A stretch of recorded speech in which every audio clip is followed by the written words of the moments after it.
ដូចតទៅ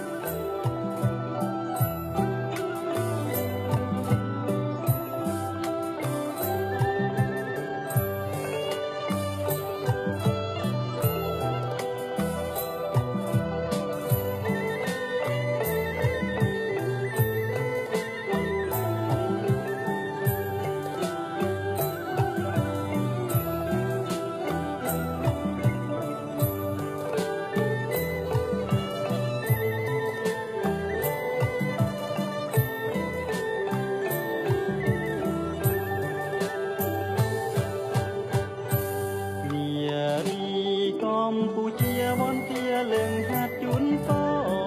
បបសេរីសួស្តីលោកអ្នកគ្រប់គ្នាជាមិត្តដ៏ប្រពៃទាំងប្រុសស្រីដោយក្តីស្មោះហាត់ថារេរំល្មីល្មមសំអិតចោះរំទាំងបបល្អតបរោះជាតិខ្មែរខ្ពងខ្ពស់កិត្តិនាមពីរស់ហារតីសន្តំចេះរួមគ្នាគ្រប់ទីចិត្តឆ្ងាយគេតែងពោលព្រៀងសរសើរអំពីប្រវត្តិជាតិខ្មែរអ្នកជា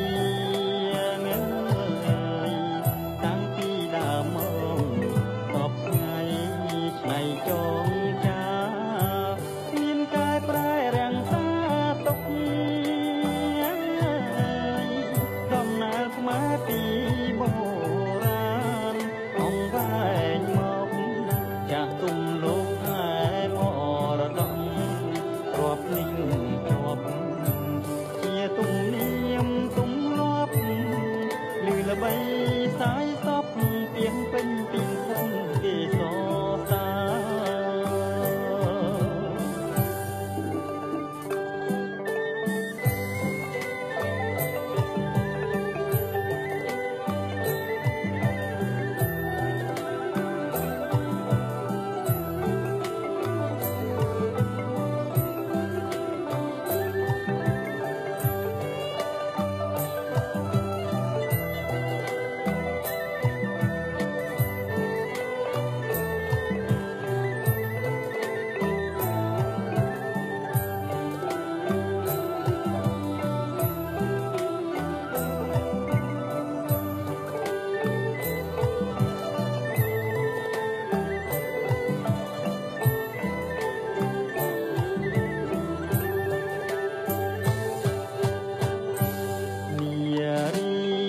កម្ពុជាវន្តាលើងហាត់ជូនពរ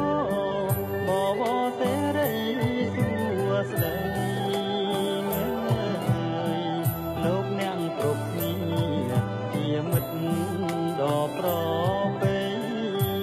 ទាំងប្រុសស្រីដោយក្តីស្មោះខាន់ថារេរំល្មីល្មមសំអិតចោះរំទាំងចិត្តបបល្អតបរោះជាតិខ្មែរគង់ខ្ពស់កិត្តិនាមពីរស់ហារតីសន្តំចេះ